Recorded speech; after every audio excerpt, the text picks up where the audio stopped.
What's going on, everyone?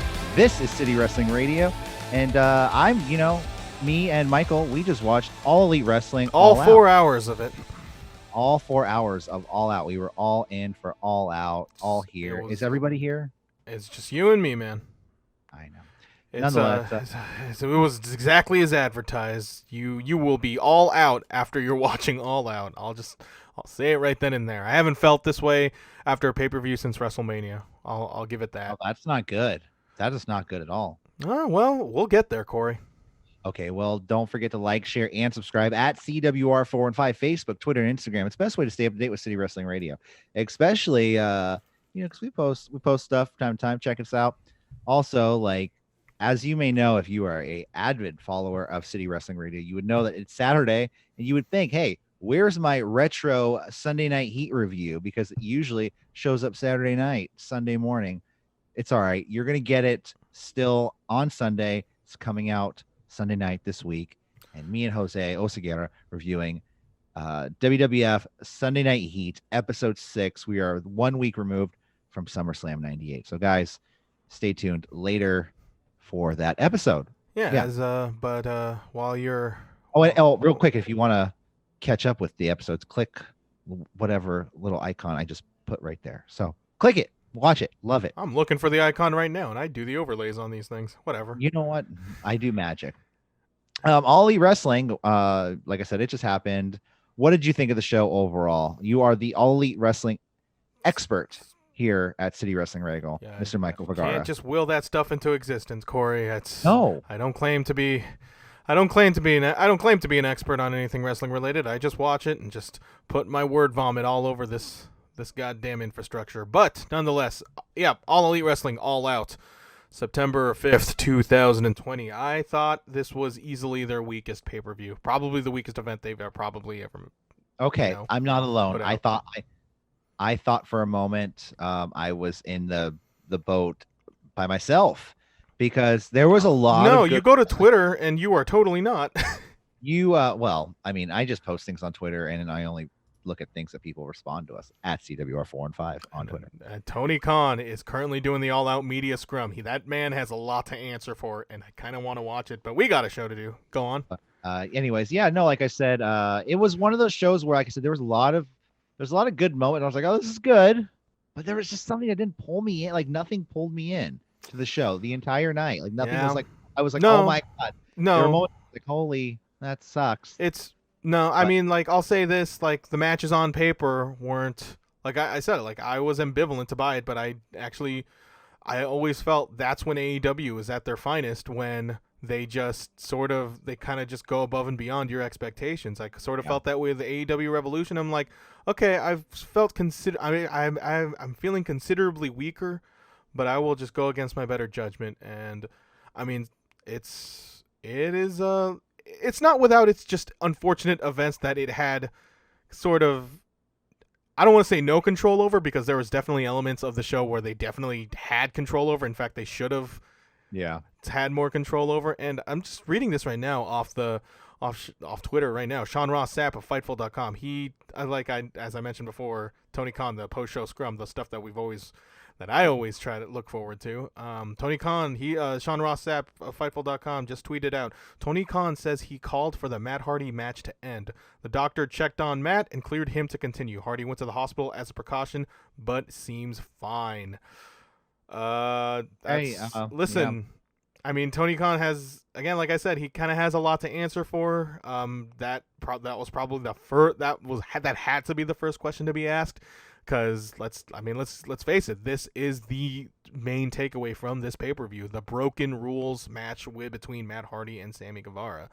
We'll get more into it as we get into the show, but just that. As a quick update on Matt Hardy, like you said, he was taken to the hospital, but apparently he's fine. This is according to them too. I heard Brian Alvarez say during the show that Matt Hardy was taken to the hospital. Reby Hardy, Matt Hardy's wife, who I know is very vocal on Twitter about anything. She was not happy about this at all. And understandably so. I mean, come on. Yeah, she's tweeting. She was, let me make this absolutely clear, minus the expletive she posted. There is nothing entertaining about a concussion. Shame on everyone in that. Gosh darn! Of course, I changed that building. Gotta So stop editorializing, Corey. But yes, this was I know, right? it was a very, very, very, very scary situation that like it's also like a million things were happening at once, and even more, and yeah, there was a million things all happening at once, and even more millions of decisions, more million things went worse and way wrong. That it's and the call was for it to call off that match, and the fact that that continued, Matt Hardy getting off the scaffold. Well, Again, we'll get there, and I just feel like that was just sort of the thing, because over like right after that match, you could just feel the energy significantly get sucked out of that throughout that entire show. Because I mean, I felt it myself, like going into Shida and Thunder Rosa, that was a great match, but I was also, and I felt like everybody else was just wondering what the fuck is up with Matt Hardy, and just could not stop thinking about that, despite the fact that Rosa and Shida just worked their asses off. But yeah, it's a bummer for them in that position to have to, they probably know Matt Hardy too, and they're probably good with it. They're probably sitting there wondering too what happened to their friend. And having to perform. So, and it's just that it was the wrong call. It was thoroughly the wrong call to have that continue that match, and to have that match just go straight to the finish where Sammy falls to the crash pad off the scaffolding, because Matt Hardy never should have just walked on his own volition at all. He should have just been helped and just called that match off immediately. And B, he never should have fucking went onto that scaffolding also. And the fact that like all of that stuff continued, and like despite Matt Hardy insisting on that match continuing, again, we kind of beat this like a drum, no pun intended. You have to protect the wrestlers from themselves. And sometimes the music they want to play isn't the right or good music for the company. And that's good just stuff. Good stuff, Corey. That's just my point of view. Yeah. And it has been for a long time with AEW. But I love it. I mean, I love AEW in general. That's what I'm saying. But they're not perfect. This was a massive misstep, and they got a lot to answer for. And I haven't seen I am looking forward to see the Tony Khan scrum.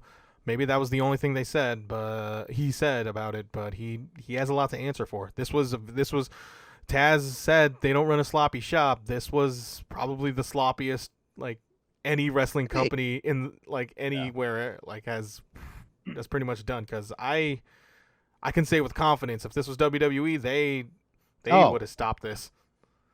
Definitely. I think maybe I don't know. I can't. No, I can't completely say that with utmost confidence. Nowadays they would have. I think back in the Attitude Era, no, definitely they would have let it keep going. I mean, he just got his bell rung, Yeah, but yeah. Anyway, okay. All Elite Wrestling, All Out, September 5th, 2020. You want to say anything else before you get into the whole buy-in thing? No. I mean, let's go. Let's the pre-show, the buy-in, the AEW buy-in. I will take care of the buy-in, take a little help off of your workload. And I mean, it was just a couple matches. Serpentico versus Joey Janela started the show. The match kind of sucked to begin the show. I don't know, like Joey Janela is starting to wear out on me. Really? Completely. I thought the end of the match was really good, because I feel like at a certain point it ended. Is that why you liked it, Corey? No. At a certain point, Serpentico kind of kicked it into full gear, and there was some moments of Serpentico that I haven't seen before, and I was like, "Damn, that guy can really work." Even though we've seen him in AEW Dark, but we haven't seen him work like this fast and this, fluid. I have to admit, I was kind of one foot in the door on my intention of this match, but I remember from what I was seeing, I thought like this is getting pretty good, and that was probably like the third act of that match. Yeah. For me apparently Serpentico and Luther now are a tag team. Yeah, that's been going on for quite some time. Oh, okay. I know he had some 3-person team. It was Serpentico, Luther, and it was like somebody else, right? Sure. It's AEW Dark, dude. Like that is just stuff to like play into the background.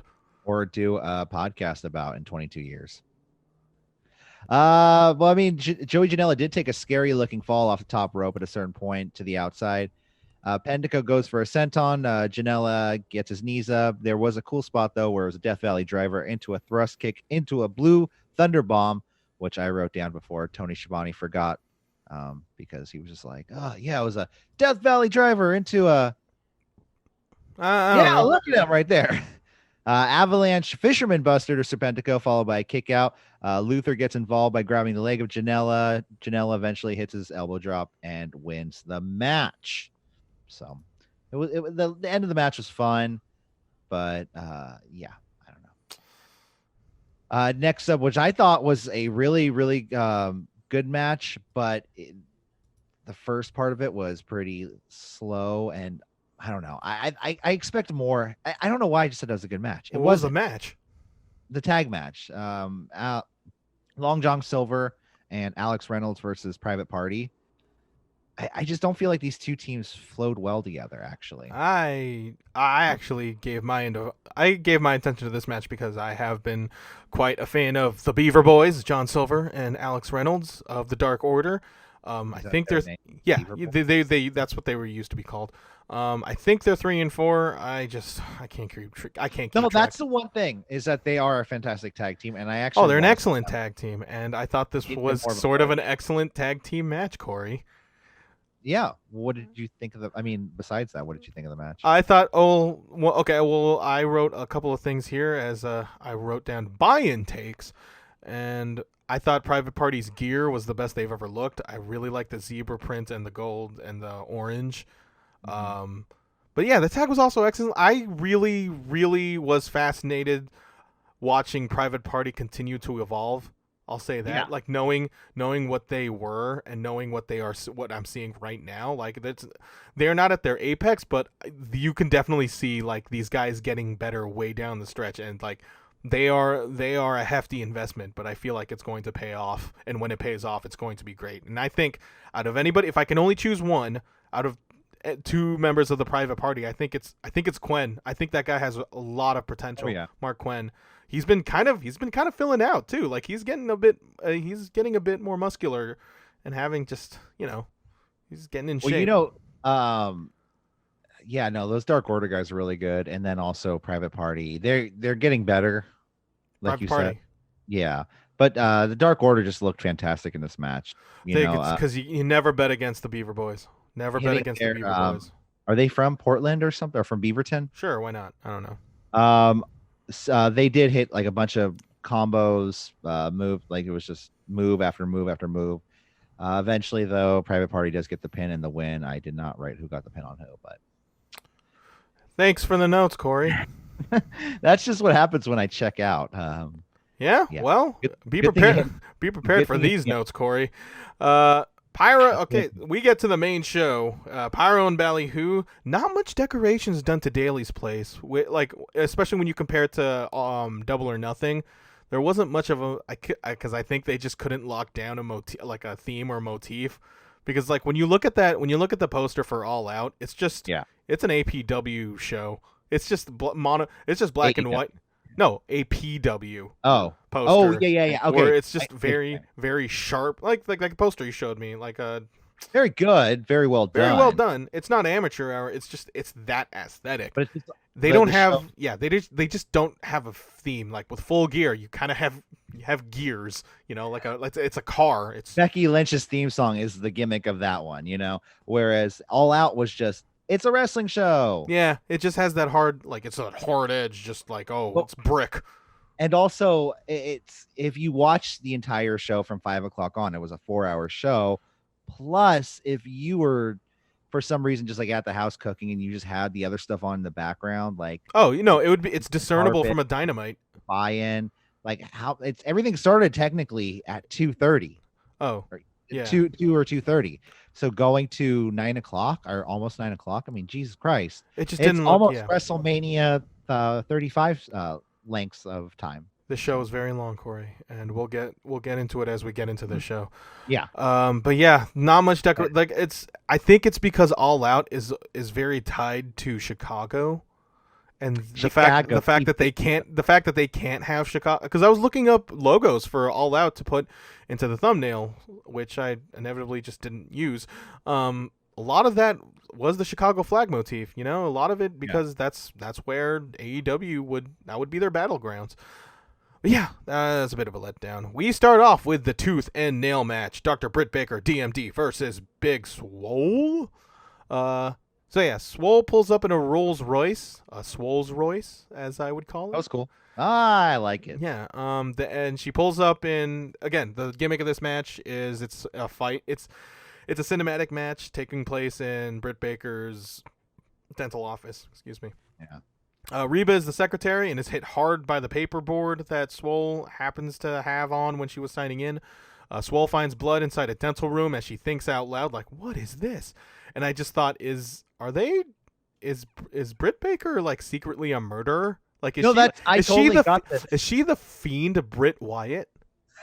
I totally got this like horror film vibe going, because Britt Baker is like, creeping around in the dark with her clear mask on, because she's pretty much like she's pretty much Isaac Yankem. Might as well just go all out with it. Ding. Oh god, I always go for the low hanging fruit. We need to put a counter now, like every low hanging fruit counter. Yeah, I know. So yeah, ominous music plays. Britt Baker, pretty much a serial killer. Britt hits Swole with her diploma from behind as Swole is distracted by comical teeth as she opens that cabinet. It's like, I don't know what you call. Have you ever owned those toys? Chatterbox. I think they're called Chatterbox. They're called Chatterbox. Okay, that's the only reason I know that is, or I think it's called that, is because of what was it, Hellraiser, the movie Hellraiser. Oh yeah, Pinhead. Yeah, Pinhead. All of the demons in it were things that were being punished. So there was one guy named Chatterbox who would just go like he would just, his mouth would never stop moving. Well, he would never stop talking. Well, that's not the only horror movie reference we're making, because Excalibur makes a Marathon Man reference, asking, "Is it safe?" Because of course he would. You ever seen that movie Marathon Man? No. It's Laurence Olivier and Dustin Hoffman. Okay. Let me put on my film hat on. Yeah, that's a film starring Dustin Hoffman and Laurence Olivier, where Laurence Olivier just pretty much drills holes into Dustin Hoffman's teeth. It's a great time. It's a great time. I hurt.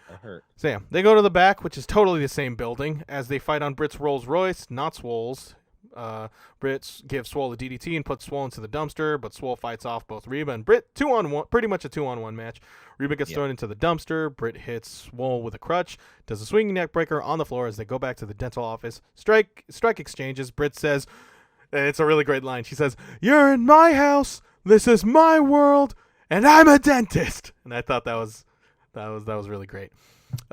Britt takes out an actual drill and tries to drill Swole, like pretty much like drill, shoot, like a construction, a handyman. And I don't know who said this. It was most likely Excalibur, and I think he said a shoot drill. Maybe I was just thinking out loud, but I think I heard that. And it's just like, hey, bro, it's gonna sound good. Just say it's a shoot drill. It's all right. So, and then after that, and so she misses, it hits the chair, it just drills straight into the leather, and then Britt whips out a fucking Novocaine syringe, handed by Reba, who has a banana peel on her head because, the dumpster spot. Yeah. And Swole drives the syringe into Britt's leg, and this it didn't look disgusting. Gross. No, it did. It was pretty gross, and the fact that Britt is a freaking soldier for that spot. There was a part of me though that was like, how ethical is somebody on the dental board going to be like, yo, like you shouldn't be doing that if you're a legit dentist? It's television, Corey. No, I'm just saying, like, they aren't. She's licensed. Yeah, I don't know. I'm just saying, it's one of those things. Yeah. Also, I love Reba's response to that, where she's just like, "You stabbed her." That's great. Swole drives a diploma through Reba. Britt can't walk because of the Novocaine. Swole brings the funny gas on Britt for the submission victory that I wrote. I begin like the first 5 minutes of this match, I was actually like kind of dreading it because it felt really cramped, because this was an actual dental office, and I felt like the cameramen just did not have enough room to really just see the action, and so that got kind of weird. But then I honestly felt like this needs to get really ridiculous for this to land, And I think they kind of did it. I really did like the syringe spot. I like the drill spot. I can't believe I'm saying that stuff out spot.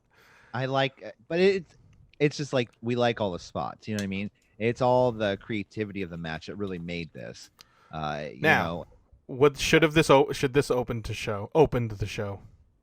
Should this have been in the buy-in, or what you're saying? Because this was supposed to be in the buy-in. This was supposed, yeah. I failed to realize this was supposed to be in the buy-in. I don't think it makes that much sense to put this in the buy-in. Like, how will this sell the pay-per-view? It was kind of goofy. I think the buy-in with the tag team match getting closer to the end was a good way to. But I don't think it was. I just don't think it's a weird start for a pay-per-view. You know what I mean? The end of the match, the end of the match was just weird. I think it should have been like the second match. The end of the match with the funny gas. I thought that made sense. Like they couldn't find it. They couldn't find anything else like in terms of dentists, like dental weapons. They might as it's naturally just had to be the funny gas. Have you ever been funny gassed? No. JR said that. JR has said like, "Oh, that's the good stuff." That's the stuff I like. No, JR his yellow shirt, his yellow banana shirt tonight. He was wearing a yellow shirt. Yeah. Yeah. But yeah, it was another cinematic match. I think it was very, very weird for this to be in the opening. I will say this though, there's a lot of things about this. Like if this wasn't WWE, a lot of people would have been pointing at it. It would not have been creative, and it would have just been a weird brawl outside. Whereas at least they're letting them do things like this during matches where it covers up the fact that, like, I don't know, it probably is not going to be a 5 or 6 star match between Big Swole and Britt Baker, but you could do some good spots with character work and all of that. You know, you have Reba involved. So it was good. It was okay. It was decent, but you're right. It was not a good match to open the show with. Full discretion to the viewer out watching this video. I plan on drinking gallons of water because it is so hot in San Francisco. And it's not just hot in Jacksonville, but as somebody who has to say all this stuff out loud, I will take as much water breaks as I can get, Corey. No, do what you can, because it's hot in Florida and it's also hot here in San Francisco. It was like 9. It was Excalibur by the main event. He just had to like let out a, guys. I say this with a luchador. He didn't. I'm paraphrasing. I say this with a luchador mask and a suit. It is 95 degrees, and I bet you those guys like. The commentary team just fainted as soon as they walked to the back. Yeah. But nonetheless, I mean, it was hot all over the place. It's summertime. I mean, it's hot, baby. Woo! So, I mean, I don't know. I'm just trying to give you time to drink water. Oh no, Young Bucks versus Jurassic Express, Jungle Boy, and Luchasaurus. They like early in the match? They gave a shout out to Reggie Miller and his son, who told everyone in an NBA playoff game, I think it was I forget which one, but he gave a shout out to Luchasaurus saying that's his son's favorite wrestler. Oh, well, that's nice. Thanks, Reggie Miller. Jungle Boy starts things off with Matt, and both are really fast dudes who make it hard for podcasters like us to take notes on. Thank you both, boys. Marco is with a bum leg, just like Tiny Tim, annoys Matt to a point where Lucha gets the upper hand off of him. The Bucks are working complete heels in this match too. Oh, yeah, they're being complete heels the past 4 or 5, like 3 or 4 shows. Because the story of the match, told by the commentary team, was that the Bucks have this added aggression. They're frustrated. They're pissed off. I don't know. That's not the only person that's going to get pissed off on the show. Nick gets double teamed with a half Nelson spinning tail kick combination. Lucha gets double teamed again. No regard to podcasters. They do a bulldog drop kick combination. Thank you, Excalibur. Jungle Boy does that Hurricane Rana. Matt counters his DDT with a locomotive Northern Lights. But on the 4th go around, Jungle Boy gets draped by the neck, looking real unpleasant. I don't think that was planned. And Matt does a 4th on the outside, putting Jungle Boy over the barricade. They continue to build heat on Jungle Boy. Commentary puts over the added aggression that I said earlier in the review. Then JR says that aggression sales. Marco slips Nick out of the ring, face first onto the apron. Ref doesn't see it. Lariat to Matt. Hot tag to Lucha. Big guy hot tag shit.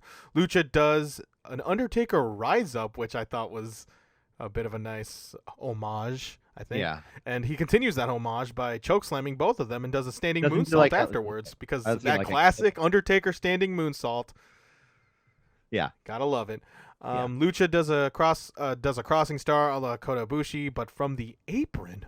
Over the top rope Hurricane Rana from Jungle Boy gets powerbombed, destroyed to Luchasaurus. Matt continues to goad on Marco Stunt and then just super kicks the shit out of him. This kills Marco Stunt out of the match. Draping senton 450 to Jungle Boy, 2 count, BTE trigger, but misses. Lucha prevents a Melcher driver, an extinction level event to Matt. Nick stops the count. Lucha then dives beyond the barrier. They kick the shit out of Jungle Boy to a point where it just looked really just upsetting. And then all this leads to a BTE trigger to Jungle Boy for the pin and the win. And I thought this was an outstanding tag match. Like, I feel like with this added aggression, I don't think you're beating the Bucks anytime soon. I think this is all sort of a build up to FTR, and like after that FTR match, I'm super not sure what the actual direction is, but because it's the Bucks healing it up. Now, again, they don't have to go under the caveat of them going all the way heel. They have added aggression to their style, but they were working heel, and now I'm just sort of especially super kicking Marco Stunt. I mean, hey, listen, Marco Stunt, the stuff that he does throughout those matches, like grabbing the ankles just so to prevent. He's a come on, man. Well, you know what? Sometimes kids will charge Moxley or grab the leg of somebody at ringside, and they're kids. That kids dude is 23 years old. Like he's 23 years old. So I don't even think he's 23. I think he's older than that. But then like they know that ahead of time. So like, listen, you get. How would you feel if, like, you worked in a restaurant before, like how would you feel if a kid just went into the kitchen and started like just putting his finger on all the prepped food or all that stuff? Have you ever worked for a manager with kids? No, I'm kidding. No, I mean, did you super kick that kid?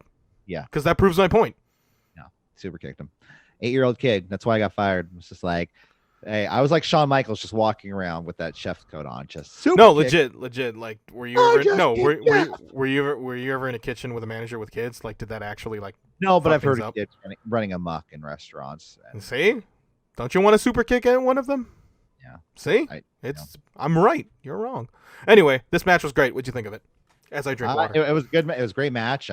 I thought they both did a wonderful job.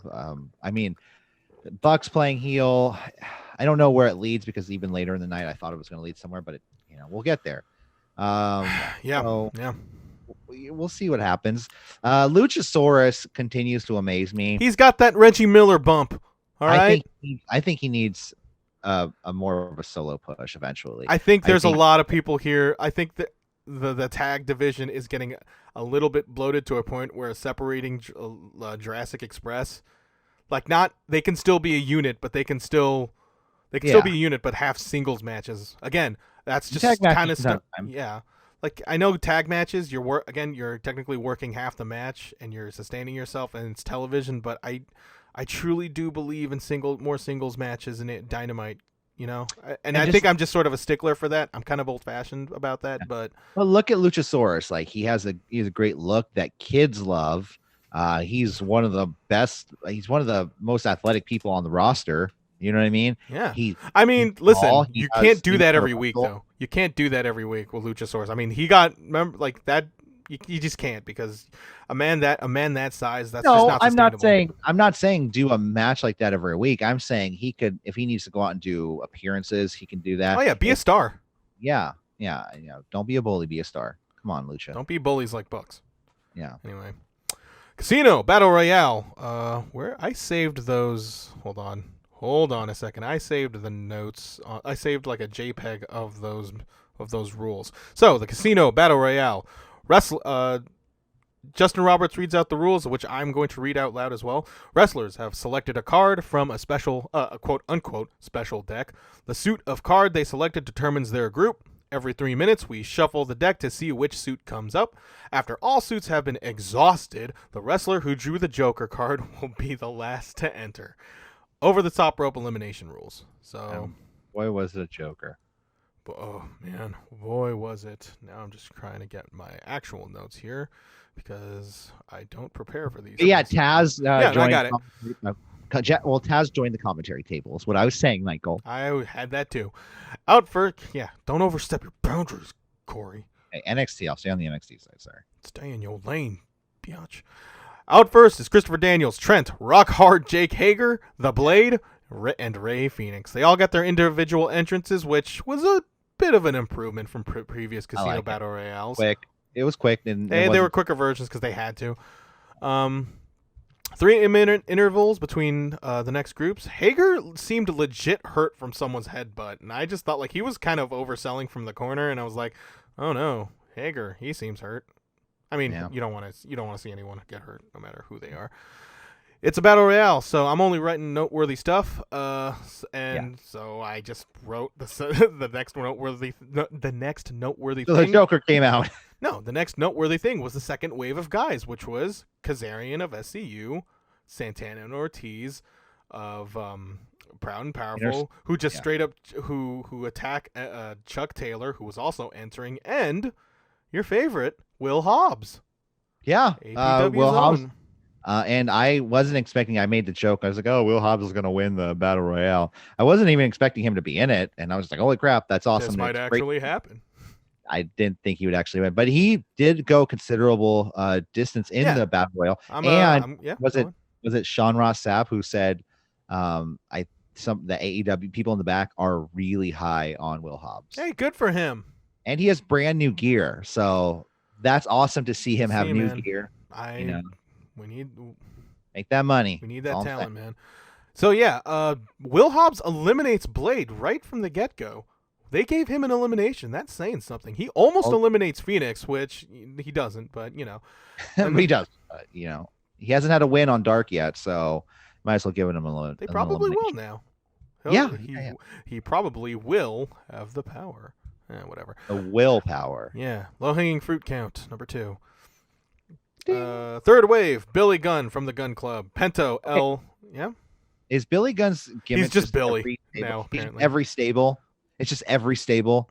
Like, because he has like a shirt that looks like Undisputed Era, a theme, like a video that's like DX, and a song that's like DX. And I don't know. I feel like he does some NWO stuff from time to time too. Yeah, he was probably a member of NW. No, he was never a member of NW. But he wasn't a member of Undisputed Era, but he has a shirt that has like 3 triangles on it that look like Undisputed Era's logo. So Penta El Cerro M, which is his new name now, because that's just that guy has just been in a litany of copyright issues, but that's how he goes by. Starks and Cage from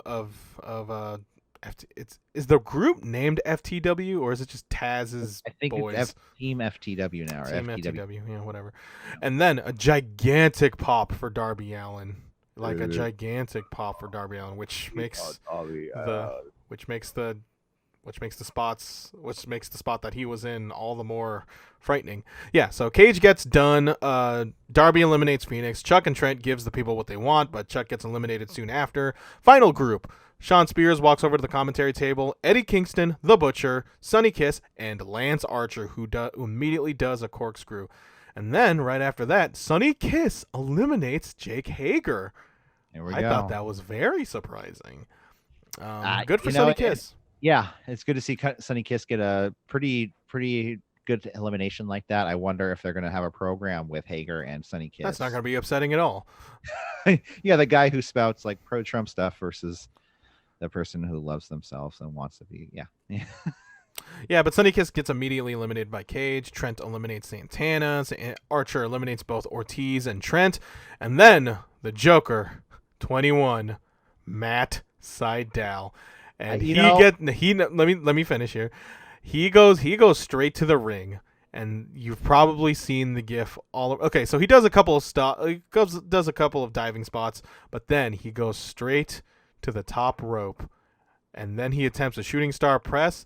He gets the spin wrong, and he lands straight to he almost flips, but then he almost lands straight on his neck on that. Like, he attempts a shooting star press on Will Hobbs, and then he just fucks it up. Hobbs it gets "Where'd really you go, fucking man?" bad.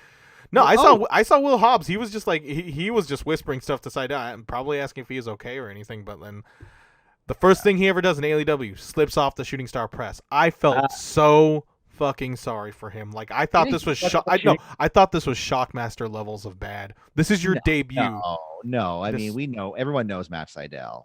I mean, didn't he fuck up though, like before in WWE as Evan Bourne with a shooting star press? I mean, sure. I have never really followed Evan Bourne's career. I used to love him as Evan Bourne. Him and Kofi Kingston too as a tag team. Air Boom.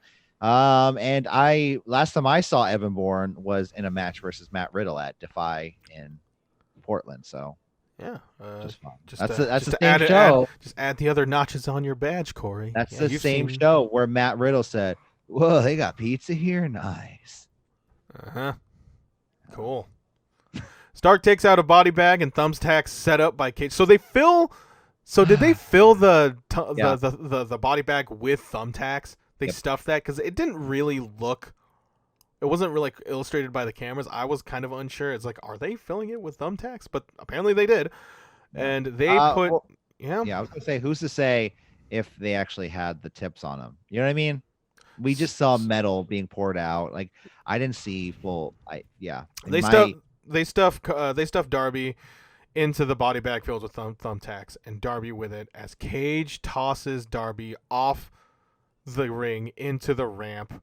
And this looked rough as hell. Like honestly, if it wasn't for the match after this was probably like the worst. I mean, there are like so many fucking terrible fucking bumps in this show. I just don't get how this is very rough. I don't get how Darby can land like that and be okay. Like, how do you fall back? It took him a while to get up too. That was the, like, I can't help. Like, it didn't look. You don't really get a good look of it, but like there was his head probably landed on those steps. I think AEW's taking it a little too far, man. I'm sorry. I think it is quite. I think after this show, like I can see them kind of stepping it back a little bit and kind of. There's a reason why like death matches aren't on USA Network and being watched by. Death matches. Death matches don't even do this, dude. This isn't even a death match. But what I'm saying is like things like this. It's like it's gonna get on national level. I don't know. It's just. Now, let me get through this match. Fun to watch sometime. I gotta get through this match. Sydal eliminates Spears. Hobbs spine buster Sydal into the tacks. Cage and Archer stare down and exchange strikes. Cage becomes a fucking luchador and does lucha things against Archer. Hobbs gets Cage onto the apron. Archer kicks both of them out. Final four: Sydal, Archer, Butcher, and Eddie Kingston. And I was thinking, man, can this actually happen? Eddie Kingston, right? There were chants for Eddie Kingston as soon as this Final Four was revealed, and I just thought, like, that's what he needs, man. That's what he fucking needs. So, yeah, he eliminates Sydal. So Eddie Kingston, he sits on the corner, right? Jake, he gets out a bag, and you would assume it's Damien, but it really looked like Jake was just struggling to get. He was just like struggling to find his timing of the spot, and it also looked like he couldn't get the snake out of the bag too. And so I wonder if no. And he decided, and it was to a point where I felt like Jake gave up and just threw the bag at Eddie, and Eddie was like, "What the fuck am I gonna do with this shit?" But then alas, it got into Eddie. Butcher and Blade try to help Eddie by grabbing Archer by the legs because he's standing on the apron, but then Archer picks up Eddie, who's standing on the corner, and he tosses Eddie to the Butcher and the Blade to the floor for the win, and is now your number one contender for the AEW Championship. Sometime down the road. Yeah, they were never clear on whether or not this is for Full Gear or just on a Dynamite. You think it's it's Full Gear? I think it's Full Gear because they were very vague about Full Gear as well. Also, because Lance Archer was at the that's one thing too, at the main event. That was one thing that bummed me out. Like once Lance Archer won, you're like, well, fuck, I know what's going to happen in the main event now. We're not going to have Lance Archer versus MJF. Like that's not going to happen. And I didn't have a good feeling of MJF winning the title tonight. But you didn't feel that way from last week's Dynamite or this week's Dynamite. Well, I felt like reverse momentum, Corey. No, I'm just saying it was telegraphed the ending of the Go Home Dynamite I know, but I don't agree with like that all that time where it's like, well, this person went over here, so this person has to win now. Well, how it I don't. happened, Corey. Yeah, and I think it's dumb sometimes. But anyways, I'm just saying, Archer winning this was Made totally like sense. I it thought, but the thing is, wasn't also, I horrible. That was wanted. good. Yeah, I'm going. No, I was saying it was good. It wasn't horrible. But Archer winning this, I think there was a little bit of this booking was actually was a little kind of genius because you're teasing Eddie winning and you're thinking and you're spilling that thought into your head of a possible Eddie Kingston John Moxley match, because I know I was, Yeah. and thinking this shit could be money. But then it would also make sense for to book the Lance Archer match. So you're dipping you're kind of just dipping that seed, you're planting that seed, of the potential of an Eddie Kingston John Moxley match. And who knows, they might have a match down the road before Lance Archer. Like, I want Eddie Kingston to be a part of that echelon, because I think that they need to they need to shuffle the deck a little bit in terms of the main event picture. And yes, Lance Archer, he is great. His matches against Moxley in New Japan were great. Yeah. And we'll see, man. But then we're also going to get more Jake the Snake rambling promos as well. That's the one thing, dude. First off, I'm so glad they didn't give Jake a microphone. Like, I don't know if it's this newfound sobriety that's giving him this energy. Oh, so you're telling me he should just get drunk, be an alcoholic again? He'll be better. No, I didn't say that. Okay, I was just saying, it's like, I don't know whether or not it's the sobriety. I think, but no. Before we would get Jake, Jake's talking like that, but Jake now is like he's fast, he's quick wit, he's a little bit more quick witted. Sometimes he can't control Archer, and he's concerned, and he has to. But sometimes he's so quick witted that he's just rambling. I'm like, okay, Jake, calm down. Him throwing the whole snake thing. If there was a real snake, that was a really botched spot. That was a terrible spot. I feel bad if there was a real snake in there, because this isn't the first time where he's fucked up with a snake and possibly hurt the snake. I mean, it happened in the past a lot where he stepped on snakes and it was just like, well, fuck. He stepped on the snake. Oh, well. Just like, I don't know. There's a certain point where I'm just like, think about the animal, dude. Like, I don't know. That's just me thinking about animals over here. And Michael, are you there? Yeah, I'm here. Okay, good. Yeah, I know. It's because I can't see you. Yeah, so you can't, because Matt Hardy versus Sammy Guevara. Broken rules, and broken it was. We are at the Jaguar Stadium. Matt calls for Sammy. Sammy comes in with a golf cart. Tries to run him over, but he can't. He crashes onto the patio thingy. And then they go to the scissor lift. They go off to the scissor lift. It rises. And then Sammy spears Matt. Okay, so Matt tries to do a side effect on Sammy first. Sammy reverses it. It would have probably been safer, a lot safer. Sammy spears Matt off the lift and Matt's head back, and then the back of Matt's head lands straight to the concrete. And they were trying to go. And immediately after, I'll just go over this match right now. Aubrey immediately whips out the X, and at that point, I thought it was legit. I hope it was legit, because if it wasn't legit, that was kind of just the double-edged sword throughout this match. If it was legit, this is terrible. If this wasn't legit, this is also terrible. Might even arguably be worse, because they kind of fight some more. You start to wondering like, oh, what's going on here? I wrote on my notes, shoot or not, concussion angles in 2020 it just isn't fucking cool. Yeah. Sammy Guevara, the match just stops and starts. You have commentators just kind of just getting really confused here. Doc Samson is there, just not like, he was a deer in headlights. Everyone here was a deer in headlights, honestly. Much more so for Matt Hardy. So Sammy Guevara, they go to the what do you call it? The scaffolding, which again, Matt Hardy, full blown concussion, climbing a scaffolding, absolutely terrible. Not a thing that no company should ever approve. And then they just went straight to the finish. Sammy Guevara gets spilled onto the crash pad near the entrance stage. Aubrey counts to 10, which I would assume was just straight up, just as fast as possible.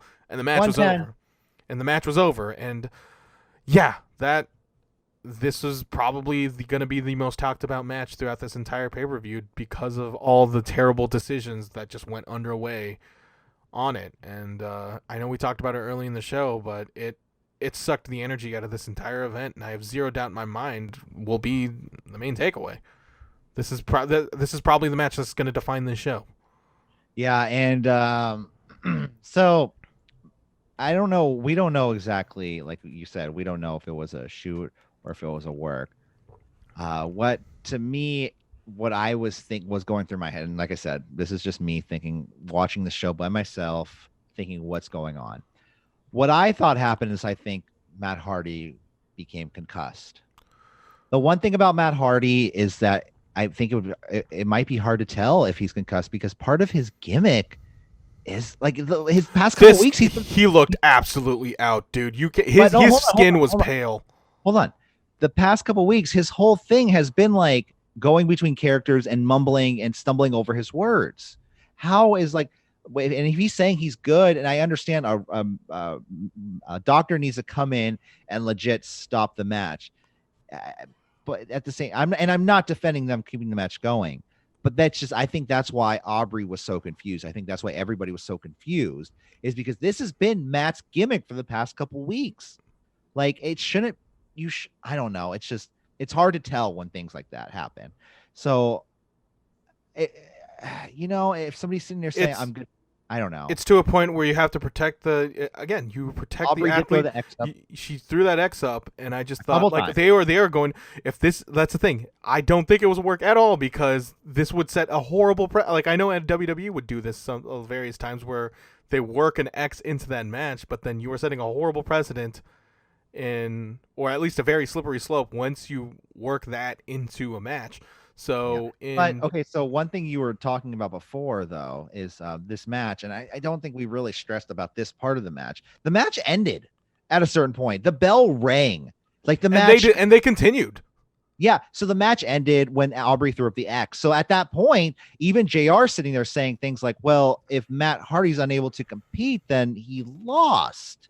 So it didn't fit the storyline at all, and so it would completely ruin the storyline. So many things were happening at the same time, and that's what I'm saying. And then Matt Hardy walked up into the arena, and then they were like, "Okay, ring the bell again." And I was like, first off, what the fuck?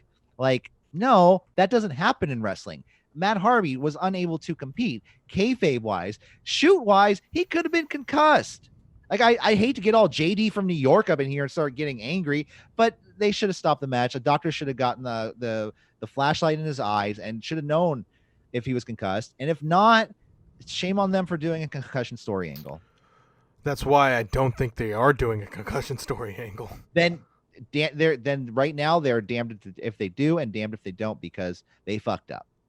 If somebody fucked up, this was thoroughly fucked up. This match was thoroughly fucked up properly. The spot wasn't set up properly. How are you going to do that on top of? They overshot that table. They should have had more tables set up. They should have known if they were doing a running spear, like somebody who does physics. I don't even do physics, and I can tell you they could overshoot it. I don't think they can continue this feud, because really this is all that. It's just been cursed from the get-go. You had that whole chair thing, and you have this whole table thing. I can't think of any more like ways. It was to really one table. It was. I'm looking. Well, technically, I think it was two. It was two tables, but it looked like one. They only landed on one table. The rest, like Matt Hardy's head, just landed on the farther side of it hit the ground. Yeah. I'm looking. I'm literally watching the video right now. Yeah. Did you see AEW on TNT's Twitter account where they showed that and it had a hurt head emoji? Really? Yeah, that was. It was honestly pretty tasteless on their part. Cringy. Anyway, right. I'm gonna keep an eye on Twitter, but I'm also gonna keep talking to you. So let's keep this going. Thunder Rosa versus Hikaru Shida. Again, these poor women. They have to follow that up. Again, they fight to a stalemate. They do the double drop kick. Shida does the elevated chair spot, but Rosa does it to Shida. Shida gets the rear naked choke, but Rosa gets the shoulder down to break the hold. Rosa does the Romero hold that Super Dragon does, which Excalibur points out, and bumps her head into the turnbuckle. I remember Hurricane doing that spot various times, which always looked great. Shida drives the knee to Rosa. Rosa teases a DVD on the entranceway, but Shida stops it. She eventually does it on the apron. which is way safer, I guess. Kimura to Shida, but gets the boot on the bottom rope. Superplex on Brett's rope from Shida. Shida then does a Meteora, and Rosa's head almost hits the stairway. And I'm just like, oh my fucking god. Again, but thank God that it didn't happen. So it was just a routine Meteora spot. They exchange strikes. Shida does a stretch muffler, gets one of the arms, but Rosa reaches the ropes with the other. And then a Reynara to Shida, but Shida rolls her up for a 2. And then a Tamashi to Rosa for the pin and win. Titles retained. I thought this was actually a very, very good match between both these women. Probably the best in Shida's entire career. I thought it was just what this division needed. Yeah. But in the the context of the show and this very environment, it did not do it any favors. People were still perplexed on what was going on in that match. Honestly, in that Matt Hardy match. I wasn't sitting here like perplexed. The unfortunate part about this match for me is I missed it because I started to feel the like pay-per-view fatigue at this point. Like I'm like, we still have another. Sure wasn't the beer that you drank? The one beer I drank. Well, okay, Michael. Lightweight. The one beer, yeah. Well, beer makes me tired. Okay. Yeah, no, it makes sense. But yeah, I got to go back and watch it. Unfortunately, I missed. It was a pretty good match, Corey, and in a bubble. Quite literally and figuratively. This was pretty good. Hikaru Shida just killing it. Yeah. Up next, Kip Sabian and Penelope Ford announce that they're getting married on Dynamite, and then Sabian teases who his best man is, but he's gonna appear on Dynamite. And then Corey, he plugs his Twitch account, and then he snaps his fingers, and it says All Elite Wrestling approves this message. Approves this message, and I thought that was a very, very funny dig at WWE. But I gotta say, making digs at WWE in a show like this kind of rings hollow. You know what I mean? They definitely got more stuff to worry about. Yeah. But then again, for those two who don't know, WWE enforced an edict where wrestlers can't Twitch stream or have YouTube channels. So. No cameos either. Yeah, no cameo. Oh, well, that's kind of the thing. They changed, like Sasha Banks already changed her name to Mercedes on that account. But you know it's Sasha Banks. Yeah. She looks like it's her camera. It's hey guys, this is Mercedes. Hey, you know what? Sasha gave me a shout out as Sasha Banks, not Mercedes. So, no, it wasn't me. But the one thing about this Kip Sabian and Penelope Ford thing is I don't care. Hey, it's just a wedding angle on Dynamite. It's sure. For done. What angle are they setting up? They're setting up the best man, I guess, and he's most likely just Sabian's new partner because is it Matt Cardona? I don't think so. Ever since Jimmy Havoc got released, they need a new third person on that stable, and so they might as well just plug it on Dynamite for us to tune in. Well, congratulations to them for them getting Penelope Ford. What she was wearing, like it was a skin colored like thing. Like a top, and it just looked very, very suggestive. I might very add. Attractive. Oh, yeah, she's very attractive. Dark Order versus Cody's friends. Corey, take it away. Oh, that's me. Yeah. Well, there were things that happened, and I need to pull up my notes because notes happen and things happened. Okay, so Dark Order versus Cody's friends. Was not into this match at all, though. I will say that to begin with. All the men brawl, and I think the real story of this match, the one thing focusing on, well, the couple things, was Colt Cabana and Dustin and his kind of back and forth he was doing with Brody Lee, Mr. Brody Lee to be exact. Dustin and Brody are the two that officially start the match. Cabana has new Dark Order gear, at least colored to the Dark Order's colors. We get a backbreaker side effect combo to Stu Grayson, hot tag to Cardona, a TKO to Grayson by Scorpio Sky, Rough Raider to Grayson to Grayson and Uno. All of Cody's friends are getting their moves off, but it's just. This was a tag match. It was a tag match. QT calls for the Diamond Cutter at one point because, they know each other. Dustin wants to brawl with Brody Lee. So he says, let him tag me in. And for some reason, Brody Lee's like, yeah, all right, go ahead. Tag your partner in. They go back and forth. I don't know. Eventually, so the end of the match had Brody Lee hitting the discus lariat to Dustin and tagging in Colt Cabana. Colt Cabana gets in the ring. He's told to just pin him, but instead of just pinning him, he goes for the moonsault and misses, and Dustin wins with the inside cradle. So Cody's friends win.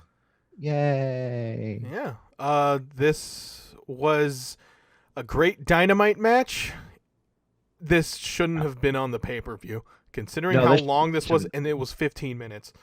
Yeah. I will say that after the match, though, Brody Lee, he's pissed. He's yelling at Colt Cabana. Yeah, this advances that storyline, I'll say, which, it's you would want on pay-per-views. You would wish that storylines would kind of end, but the fact that a storyline advances on a pay-per-view, and I get it, you got to have people tuning in on Dynamite, because really that's sort of the lifeblood of All Elite Wrestling in general, which is their television deals or whatever. And I mean, television just matters the most than it ever has been in the history of wrestling. And yeah, this was pretty much like tune into Dynamite and see what happens. Well, especially what's after this, which is after the match. Tony Schiavone, he's back. He's interviewing Dustin. He informs Dustin that he is now the #1 contender by decree of Tony Khan of the for the TNT title, and Dustin, he is ecstatic, like, oh man, I haven't. What's funny? I wrote it too ecstatic. long. I wrote ecstatic as too. Yeah. He said it's been a long time since he had a chance to put gold around his waist, but Wednesday night he's coming for that TNT title, and he's bringing hell with him. Honestly, great promo. Dustin is incredible. I don't do it justice. Yeah, I don't do it justice right here. This is a really good promo. This got me way more excited about anything else in the paper. Like, damn it! If anything, I know like the TNT titles should only be defended on TNT, or is it a rule? Is it only supposed, because the TNT title, like, that was won on a pay-per-view. Oh, you know what? Like they did all night. All titles are on the line tonight. Well, not all titles. The TNT title was not on the line. So, like, I think that Dustin versus Brody Lee should have been the pay-per-view, on the pay-per-view. No, because Dustin's TNT, or they would rather just have that on Dynamite. They gotta have something on Dynamite. That's true. But I think it would have, as a show though, I think it would have better served it for the show. Again, in an isolation. But yeah, I know you got to book ahead. FTR, Cash Wheeler, and Dax Harwood with Tully Blanchard versus Hangman Adam Page and Kenny Omega for the AEW World Tag Team Championship. Hangman has tights. Yeah, he has tights. Decorative tights. Decorative tights. I don't know whether or not this is going to be a one-shot thing, but he looks like Edge when he has tights. He looked a lot thinner. That's the one thing I kept noticing with the tights. Maybe it's because he's wearing his big black is because I think because his thighs are kind of tucked in. They're within the compounds of those tights, so he does look a little bit more svelte. What I was saying is black is a slimming color. So yeah, I mean clearly what I'm looking at right now. He was definitely hanging. No, I don't know. Hanging man. Yeah, I don't know. But yeah, I just thought he looked like Edge. I don't know why. I think it's because of the blonde. It's long blonde hair. It kind of just, I don't know. There was a frizziness to it. Yeah. Kenny Omega's entrance. This was, I mean, I get it. It's a pay-per-view, but it looked like way more elaborate than you usually get out of your average Kenny Omega entrance. Like they kind of put the full stops. They had like a extended Titantron, like insert video, which I think like, oh yeah, no, this has Singles Run written all over it. Oh, he's gonna get new music, and he's getting a whole. We'll get there. Everything's gonna get cleaned up. All right, I am just going to say this entire match out loud, uninterrupted, Corey. God. Okay, bell rings. Paige wants to start. Cash and Paige, meat and potatoes wrestling. Good amount of match is whether Paige and Omega can trust each other. High boot and guitar crusher combo to Dax. They build heat on Paige. Ref Paul Turner couldn't see the tag when Omega made one, so various distracted ref spots. Paige rolled up Dax and went way beyond 3, but no count. Hot tag to Omega. Hot tag things. You can't escape to Wheeler 2 count. A good chunk of this match is Omega just handling both FTR members without Page. Goodnight Express is attempted but thwarted. Everyone getting their shit in. Tiger Driver 98 to a 2 count. Kenny hits a turnbuckle off an attempted V-trigger. They work on his knee. Knee bar from Cash. Omega reaches the ropes. Story so far is that Omega is just not going for the tag, to his detriment, as they continuously build heat on him and his leg. Snapdragon to both dudes. He tries to attempt to tag Page again. Omega accidentally shoves Dax onto Page, unable to make the tag, but then Page finally gets the tag. Cage catches Hardwood with an athletic slam. O'Hara moonsault to FTR. Is attempted, but settles for a front senton as FTR goes to the other corner of the ring. JR puts over, oh, that must have been coaching from Tully Blanchard. He's a great double diving headbutt. Great idea tonight, FTR. That is just a great spot to do. Bulldog off the apron, off the top of the shoulder to Omega, a la Steiner Brothers. Wheeler goes for another diving headbutt. Misses. Again, great spots. Another Bulldog headlock on Page, 2 count. Blockbuster suplex from Page for another 2 count. Buckshot Lariat is missed. Kenny knees Page. It's followed by a chop block to Omega. Mindbreaker to Page, but Page kicks out. They try it again, and Page gets pinned. And they get Page for the pin and win. New champions. I thought this was a bit of a disappointment. Yeah. This was funny. It was a match. No, it was a match where there was just there was a story told. I can't say there was no story. It just kind of went on. This match was almost 30 minutes long. Yeah. I just thought, it was good. It was good wrestling, but I thought it was extremely hilarious how somebody thought this match was better than the Revolution tag match. I don't think any. I mean, have you seen anybody make that claim? Because I did. I can't. I Everyone's really can't. got their opinion. If you love this match more than that match, and that is your opinion, and I'm glad you did. But you're wrong. I'm glad they have that opinion. But this match, like I said, a lot of good wrestling, a lot of good technical stuff, but everyone got their shit. It was very technically sound. It was just too long. It's just Also, this is beaten to the fucking goddamn drum. No crowds. You watch that Revolution match. The crowd makes that Bucks match, and it is. But then also, you're sort of. But then it's been long enough, and I know it's unfortunate to say that, but it's been long enough to really adapt to this environment. You've been doing this since March. This whole thing has been going down since March. To really just kind of. This was just a match that they just booked without that in mind, I think. Because I do think this would have been, because there wasn't really any build. I don't want to say build to the finish, because there kind of was, but there was not much like weight to any of the near falls, because there were near falls, like if that Page near fall with the Mindbreaker, I thought had that been in another crowd, Page kicking out of that would have been great. But then I think it was just it just went on. That match just went on. Yeah, and I mean, for you to say that is something, you know what I mean? I'm the one. Yeah, no, Page and Omega, they are still on track to be tag teams of the year, but like it's kind of getting a bit off the rails when if you know what I mean. Yeah. Post match. Oh, you got anything to say? No, I mean, I said what I said. Post match, Kenny has a ringside table and he teases to just wail on Page, but then he just pushes it aside out of frustration. He lets Page fall forward as he kicks the beer, and the beer just lands perfectly on the camera. I thought that looked really cool. As he walks to the back, he catches, and then Kenny walks to the back. He catches up with the Bucks, so we're just hanging out in the backstage, and he says we're done, and it's time for a clean slate. Clean slate. As he walks to a car without even showering, he just hauls his smelly ass into a vehicle, and that's pretty much it. Did he say something to the Bucks about like get in or get out or something like that, or like get with me or get lost? Yeah, a lot of stuff was happening. I didn't hear that, but this is storyline progression in a pay-per-view.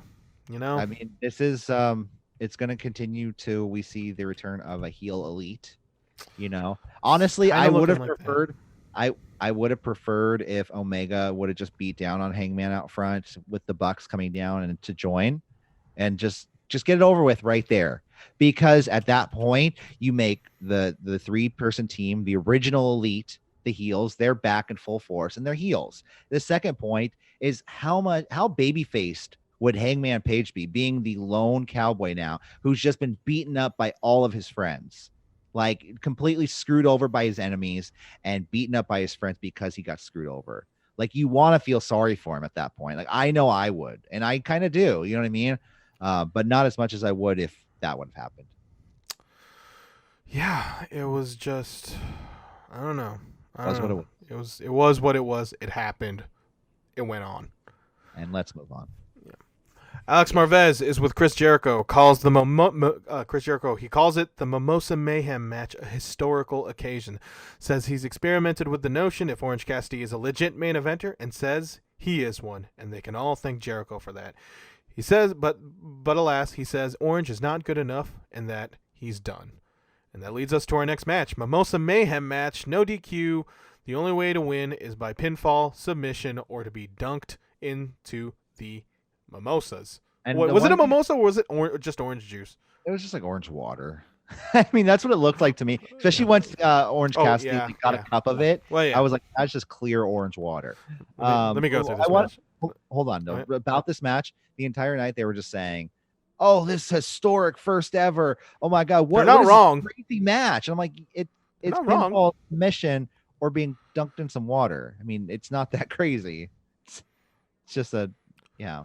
Anyway. I don't know. It kind of just plant that seed into thinking, oh, if it's pinfall or submission, oh, that means Jericho is going to get the pinfall, but he's definitely going to get into that mimosa. No, I knew somebody was falling into the mimosa.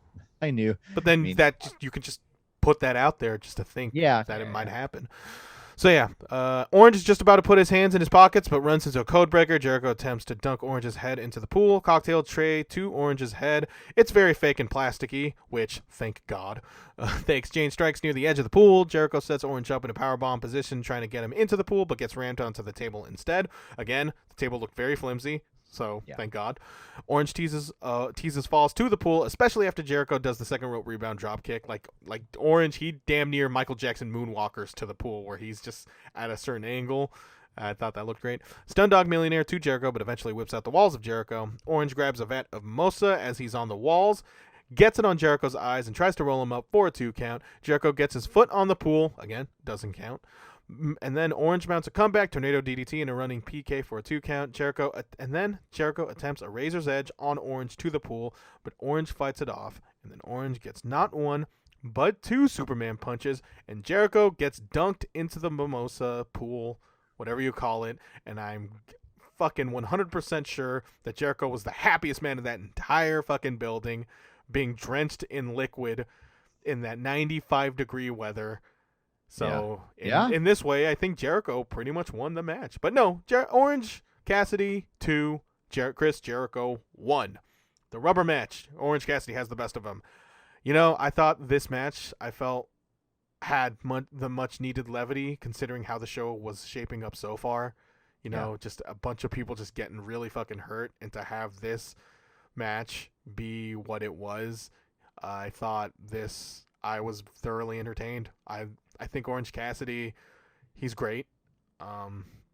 This isn't like they clearly want to make Orange Cassidy like a sort of a breakout star, and that's just this is how you do it. Honestly, the Chris Jericho is he's really trying to see if he can make this work, and might as well, right? Might as well try. Yeah, I like Cassidy. I like, he's good. What'd you think of the match? It was okay. It was nothing to rave about. I don't know. Didn't make me feel anything. I was just watching the match, and was it the fact that we were also 3.5 hours into the show? It could be it. Like I said before, the pay-per-view fatigue. Wait a minute, I thought you fell asleep. For a match. So you fell asleep during the Shida match? Oh, okay. Yeah. I literally woke up at the end of the match, and I fell asleep during the entrance. You just zoned out. No, I was laying in my bed watching the pay-per-view. I tuned out for a minute. Literally fell asleep. Zonked out, as some would call it in the 1970s. Well then. Full Gear is November 7th. I'm looking forward to that pay-per-view. I'm not looking forward to November. Anyway, Jon Moxley versus Maxwell Jacob Friedman for the AEW World Championship. Your main event of the evening. Someone MJF, tried. sorry. MJF's theme song is very like the background music to somebody's YouTube video. Like, hey guys, check us out every week. Subscribe, click right here, and we'll see you later. Yeah, that's Mickey Ruckus for you. So, Jon Moxley, he enters. Someone tries to tackle Moxley from the crowd that he was distantly entering from, and was snatched like a fucking purse. They were on top of this motherfucker like crazy. And then you saw Moxley just kind of just looking at it like he was kind of drawing attention to a point where he's honestly trying to draw attention to it, which I think was probably not a good thing to do. But Moxley's Moxley. Bell rings. I got some stuff on Tony Khan and Matt Hardy, but after just say it out loud because I'm we'll talk about the match. Okay. I'll talk about it. Bell rings. MJF immediately goes for the headlock. MJF yells, "Sorry, folks, you're getting wrestling tonight." Archer and Jake are just staring from the stands. MJF utilizes N64 wrestling video game tactics with an in and out of the ring sort of style, hoping to catch Moxley as he enters the ring, which is what I do. Tope Suicida from Mox. MJF gets planted balls first onto the barricade and is served a lariat. Pretty much, MJF is straight up doing rest holds, trying to get a Fujiwara, which he calls it Salt of the Earth. Mox gets a rear naked choke, but MJF gets the shoulders down to break the hold. Wardlow throws off Mox on the apron as MJF drives Mox's left arm onto the apron. Mox's left arm or shoulder is pretty much the story of this match.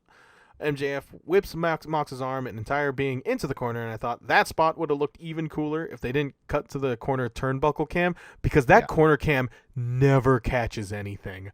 They always miss every spot. Yeah. MJF breaks his rule to exit the ring and is greeted to the ring post to his face, which leads to him bleeding profusely. Mox tries to pop his shoulder back into place with the turnbuckle. I thought that was a pretty nice visual because, it's Mox. Mox attempts a powerbomb, but his shoulder gives out. Gotch-style pile driver to MJF for a 2 count. Mox then bites MJF's head wound. MJF responds by biting Mox's finger on the top ropes and then jumping. Hey, how did he bust his head open again? He was slammed into the ring post. Okay. MJF then responds by biting Mox's finger on the top ropes and then jumping and leaping to Mox's bad arm as Mox was holding onto the ropes. They exchange strikes, release German from MJF, which Mox immediately responds with a lariat. 2 count. Mox stares down MJF, who spits at his face. Mox gets pissed as blood is dripping and tries to do a paradigm shift out of spite. Which MJF the ref was like, "No, you can't." Bryce Remsburg was super adamant about that. You know what this means. He tries to do his paradigm shift out of spite, which MJF counters with a Fujiwara. Mox reaches with his foot. Heat seeker to Mox 2 count. He tries again, but Mox counters with an air raid crash, which is a white noise for you WWE folks. They go forehead to forehead for the highlight video as they trade slaps and forearms. Muay Thai knees from Mox. MJF uses Bryce Remsburg as a shield and uses the fuckery to poke him in the eye. At this point, MJF is just going shortcut after shortcut. Because he's MJF. Mox gets the sleeper as MJF is just gushing blood. MJF pulls in the ref, so he couldn't see the fact that he mule kicks Mox. Crossroads to Moxley, 2 count. And then, finish of the match. Wardlow throws in the dynamite diamond as he distracts ref Bryce Remsburg. As soon as he tosses the dynamite diamond, MJF fails to catch it. He drops it on the ground. He tries to look for it, finds it, and then as soon as he finds it, he's staring Moxley in the face, and then he realizes his fate because Bryce Remsburg is currently being distracted by Wardlow, with us giving the opportunity for Moxley to give him the paradigm shift, and then he pins him. He wins. Titles retain. That was a good finish. I thought this was a very good finish. I thought this was actually a very good match. I thought MJF, he honestly found a way to be a heel and make the match interesting, which is a very, very tough sell in 2020 sometimes. Like he has a very nice variety of movesets that fits his character. Like like the pacing of this match, I did not feel fatigued watching this match. That there was a story that kind of just kept my attention. And I just think it's true. This guy has the potential to really just carry this company for the next 25. For the next 25 years. You hear it all over the fucking commercials. But really, I thought this was a showing out for MJF. I really liked this match, And Wardlow, he has now played a part in MJF's first loss in AEW. We'll see how that goes. And Moxley, he came out looking like he goes to the camera, he gives a shrug, he gives a smile, like yeah. And then Bryce Remsburg post match, Bryce Remsburg like, did you paradigm shifted him? And then like you see Moxley, he's like, no, he's like it's it's like he's like a child in that regard, but it was still pretty funny. And and Moxley, he raises the title. He gives the middle finger to Lance Archer as we close out as JR closes out the show, and that was all out. Yeah. What I was gonna say about Matt Hardy is I lost the article, unfortunately. But but I will say this: Tony Khan did. They was asked. He said we had enough time to check on Matt Hardy. We felt like the doctor would not clear somebody if he was not legitimately able to compete, and also said nobody pressured the doctor to clear him, such as Matt Hardy. So I mean, I don't know. That's just what Tony Khan is saying right now. So. Oh man, so I'm reading off Fightful right now, and the update says Tony Khan defends decision to let Matt Hardy continue wrestling at AEW All Out. Like, that is not a headline you don't want to read. Oh, I'll just read it right here, actually. Yeah, I think that's where it was, but go on. Actually, no. Before that, this was the main event. What did you think of the main event? It was fun. I mean, it was cool. I mean, Jon Moxley's cool. I feel like you've said this about every match that I've reviewed so far. Yeah, it was great. Well, I mean, what can I say? Like I said, this whole show did not draw. No. And I'm saying that is an indictment on this show. Like, you can't really knock it. And I think do you think it was because of the circumstances of what happened before it, or it was just the general length of the show, or just everything? It was all of it, all the above.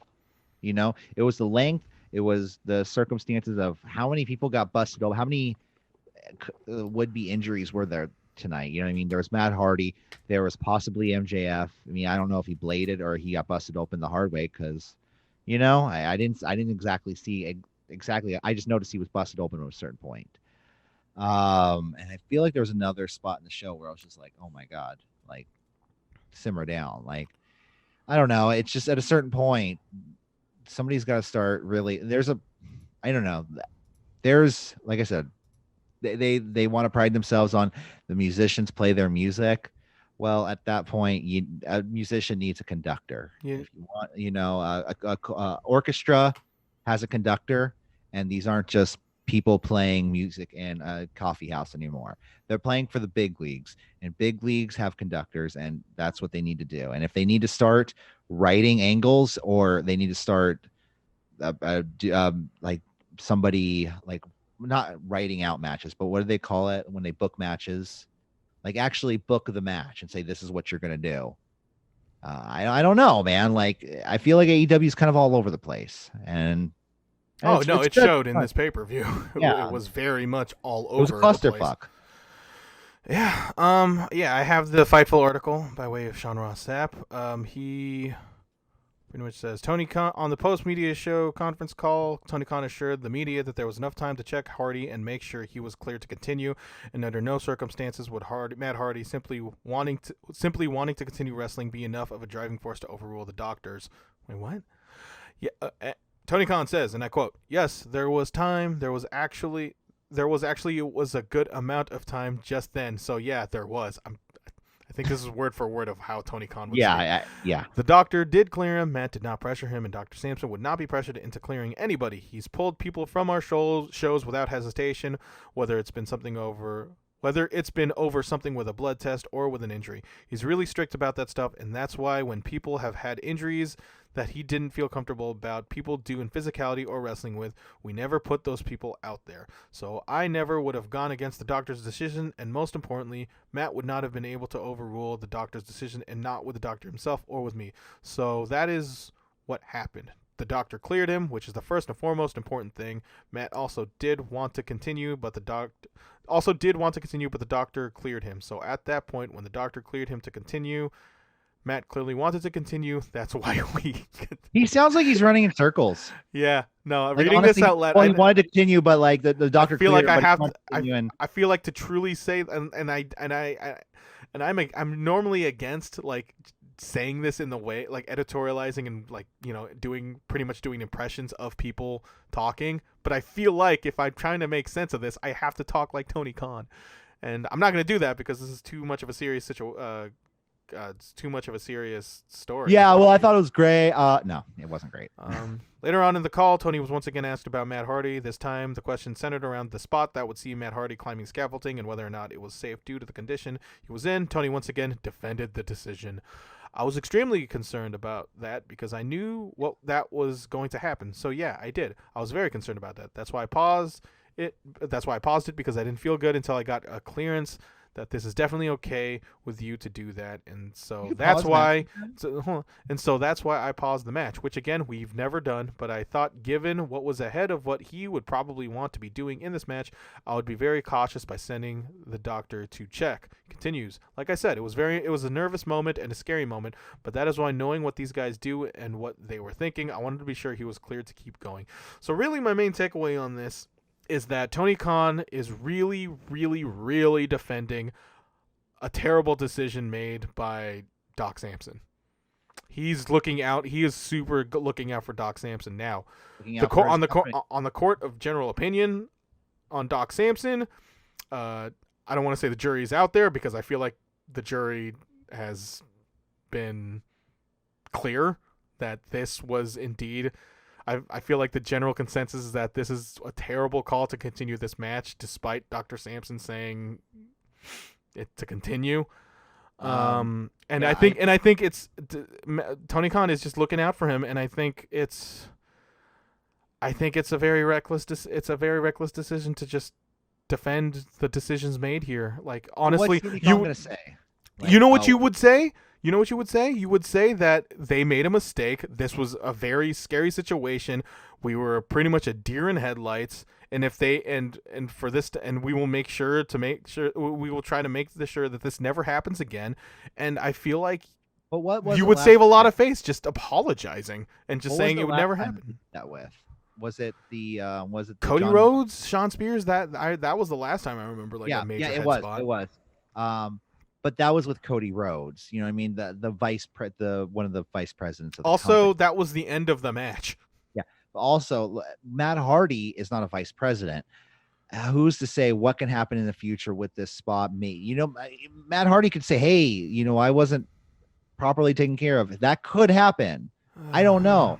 But what I'm saying is I think Tony Khan is just watching out for his company at this point. He's saying he hired this doctor, and to his knowledge right now, this is what he did. The doctor did everything he could, and we did everything we could, and we thought we did the right thing. I mean, I don't think he can come out just to watch his own back. I mean, listen, Doc, not to bury Doc Samson. He was the guy who attended to Lawler when he had that heart attack, so he knows a thing or two about being a doctor. I'm not saying, this guy. Oh yeah. When literally everybody, and I'm not trying to say we know better than the doctor.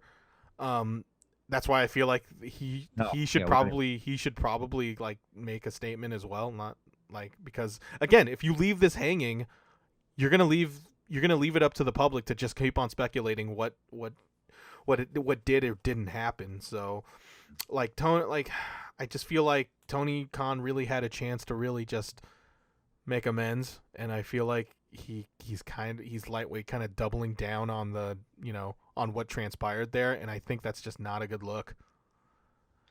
Lot to learn. Yeah.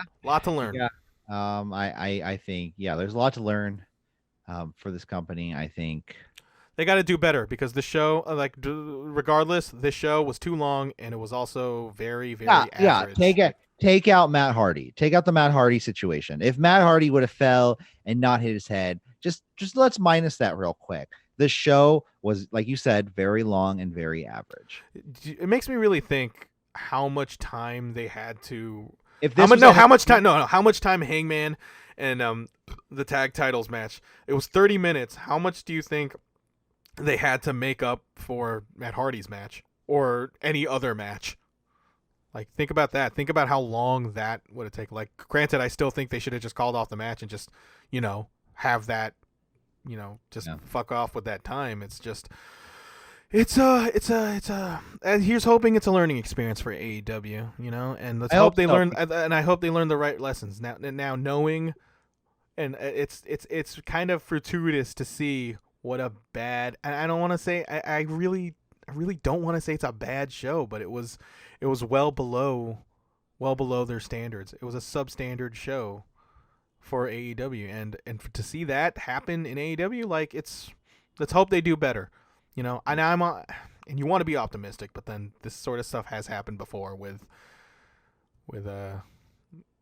dangerous spots, like, look at that spot from, like, Revolution with Bucks and Hangman Page, where Matt almost landed on his neck. Like, what if he landed on his neck? Like, what would be the situation? I think it was just a matter of a situation that they were into, that they just had no idea what they were getting themselves into in that regard. So that's all I got to say about that. Sorry, I just noticed Renee Young gets to go back and forth with MJF now on Twitter. So that's doing that. Is that why you were looking at your phone this entire time? No, just right now. Renee Paquette said, "Very excited to watch my very handsome husband beat the hell out of the dork MJF." He says, "Your husband cheated in the match like a coward." She says, "This is a man's game, babe. You'll get there one day." Kiss face emoji. And I can't wait till Renee makes her AEW debut. I thought she was tonight when John Moxley pulled up in the car, but I thought she would have given him a kiss and she would have just walked away. But so Cash tweeted out an hour ago, 1-star match, 6-figure bonus. So he was probably not happy. They're the tag champs and they got paid for the show. And yeah, the performance that they did, I mean, they might not be happy with it, but at the end of the day, they live to wrestle another day, So according to one of the takeaways from this wasn't the only thing Tony Khan said in the scrum. He also said, and I'm reading this off Fan Fight on Twitter, Tony Khan says he's totally fine with AEW wrestlers monetizing their YouTube and Twitch channels and other social media properties. He wouldn't tell anyone you can't do anything outside of what we're doing. Well, thanks, Tony. Thank you, Tony. We appreciate that. Yeah, I guessed. Thanks, Tony. Yeah, I mean, I don't know, man. It's it is what it is. The show, Elite Wrestling, dude. Wrestling's bad again. Don't you love it? I would say if this was NXT, again, it's a bit of a stretch. If I was doing the play-by-play, I would have given the show a 5 out of 10. But that's the NXT scale. That's not the AEW scale. I know you don't rate the show, so I'm not going to rate it. But I would have given it a 5 out of 10. Fair enough. Anyway. All right. Well, I guess that about does it here for us. We're going to go. I'm going to go actually watch. I have to upload this show. I'm going to go watch Cobra Kai after I upload the podcast version of the show. So, all right. Don't forget to like, share, and subscribe at CWR415 Facebook, Twitter, and Instagram. And we'll see you later. Bye. I'll see you.